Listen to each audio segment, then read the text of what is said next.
새벽 4시 40분 알람 소리에 잠에서 깬다. 새벽 낭독을 위해 매일 진행하는 나만의 루틴. 양치와 세면 후 음향탕 마시기, 간단한 몸체조와 입술 털기, 단전 호흡을 하고 컴퓨터 줌 미팅창을 열어둔다. 4시 55분 새벽 낭독 새낭님들이 하나둘 화면을 켜고 들어온다.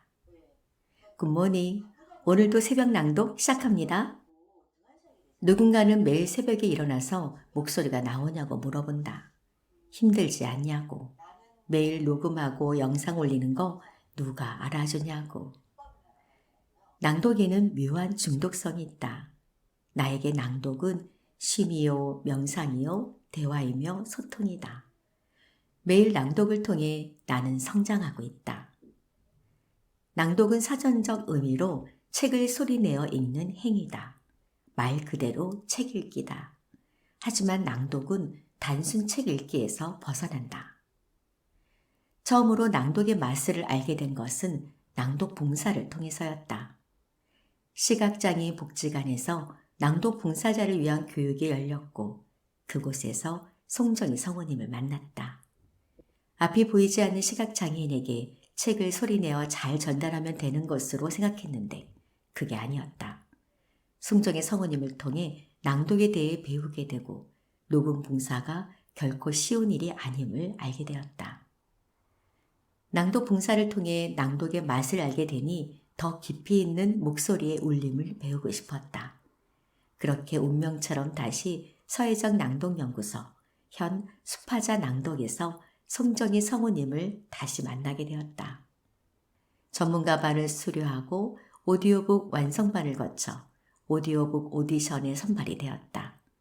그렇게 녹음한 책이 오디오 펍에 업로드되면서 오디오북 내레이터가 되었다. 나에게 낭독은 많은 것을 선물로 안겨주었다. 낭독 봉사로 시작해 새벽 낭독반을 운영하고 오디오북 내레이터가 되었고 낭독 관련 유튜브 채널을 만들었고 낭독 봉사자를 위한 강의와 멘토를 하고 있다. 낭독에 관심이 있는가? 아니면 왜 낭독을 해야 하는지 모르겠는가? 그렇다면 다음 이야기를 꼭 보시기를. 교육이 무너지고 있다. 특히 코로나 이후 마스크로 입을 가려버린 아이들은 점점 말을 잃어가고 있다. 말을 못하는 것이 아니라 어떻게 말을 해야 하는지를 모른다는 것이다. 한참 언어 발달 및 소통 능력이 필요한 시기에 입 밖으로 표현하기보다는 눈으로 스마트폰에 기대어 소통하는 것이 더 익숙해져 버렸다. 그래서 엄마의 역할이 무엇보다 중요하다. 아이들과 눈맞춤을 하면서 명료한 발음과 언어적 표현을 통해 소통해야 한다. 낭독 봉사자를 위한 멘토를 하면서 가장 많은 참여자 그룹이 유치원, 초등학생을 둔 엄마들이었다. 그들은 낭독 봉사 교육을 통해 자신의 아이들에게 책을 잘 읽어주고 싶은 마음에 신청을 했다고 한다. 낭독을 배우면서 내 목소리를 사랑하게 되었어요. 그러다 보니 자연스럽게 아이들이 엄마에게 던지는 표정, 몸짓, 목소리에 관심을 갖게 되어 아이들과 더 많은 소통을 하게 되었습니다. 이제는 성장한 나의 두 아들은 가끔 엄마와 함께 책을 읽었던 기억을 떠올린다. 잠자기 전에 함께 읽었던 해리포터 시리즈나 그리스 로마 신화 등을 읽으면서 서로 배역을 정해 낭독극을 했던 소년 시절의 추억을 좋아한다. 인공지능이 사회 전반적으로 막대한 영향을 끼치고 있다. 오디오북 시장도 다양한 AI 성우가 읽어주는 오디오북이 많이 나와 있다. 혹자는 이렇게 얘기한다. 인공지능이 유명 성우 목소리를 그대로 구현해서 제작된 오디오북을 들으면 되지 않나요? 인공지능이 인간의 직업을 위협하고 있다는 사실은 이미 잘 알고 있다. 하지만 그 중에 인공지능이 할 수 없는 분야가 있다. 바로 상담 분야다. 왜일까?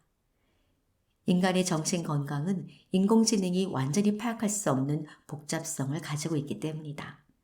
특히 인간의 감정, 공감, 이해의 느낌을 완벽하게 재현하기 힘들다.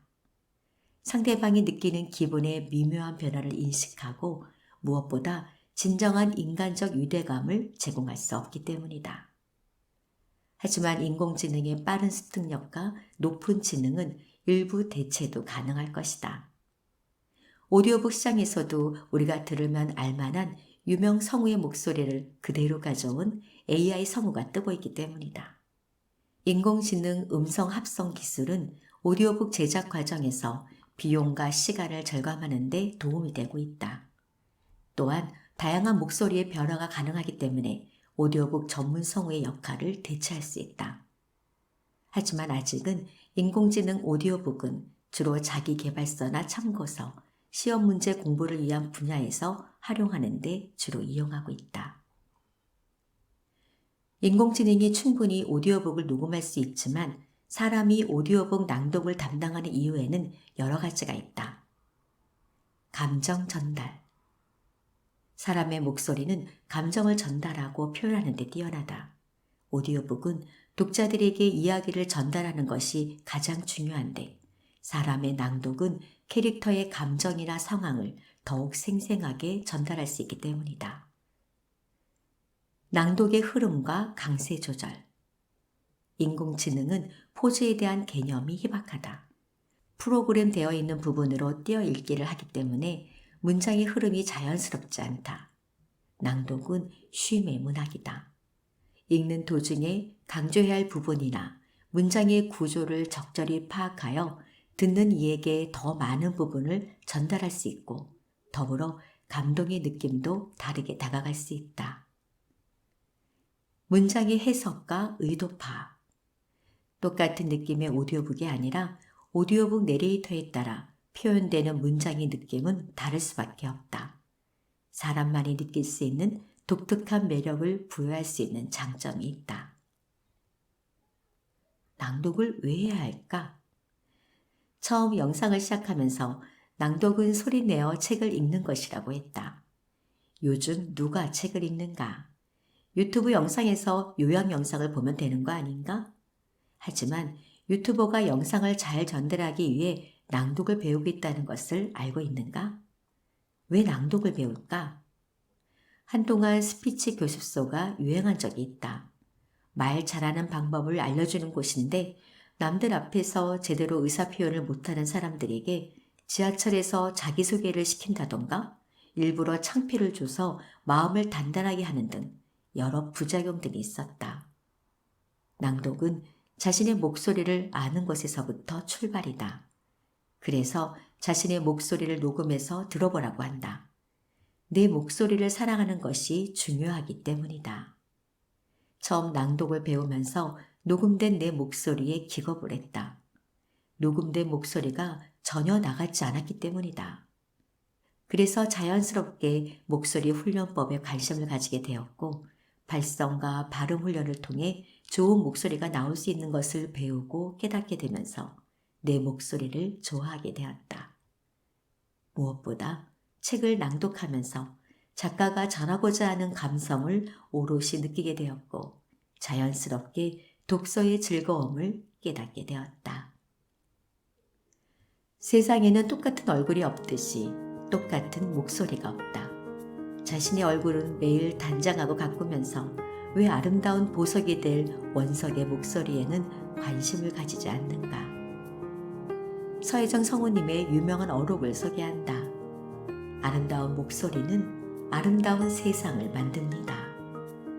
내 목소리는 영원의 울림입니다.